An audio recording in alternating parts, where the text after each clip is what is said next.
Oh, Leslie! Dito ka. Christy, namili lang ako ng baby clothes for baby Jordan dun sa may department store. Kami rin. Sige, una na ako Sige. Sorry. Ano?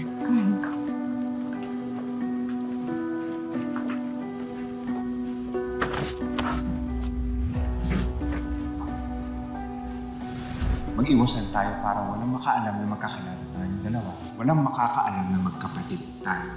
Ano? Siguraduhin mo, hindi ka masasalita. Naiintindihan mo?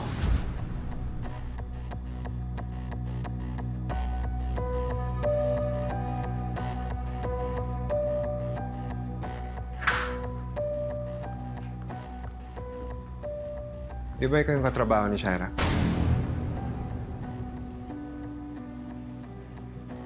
Bakit po kinakausap si Christy? Kinuwento mo ba sa kanya yung nangyari sa atin? Hindi, Leon. Hindi ko naman alam na makakasulubong ko dito si Christy.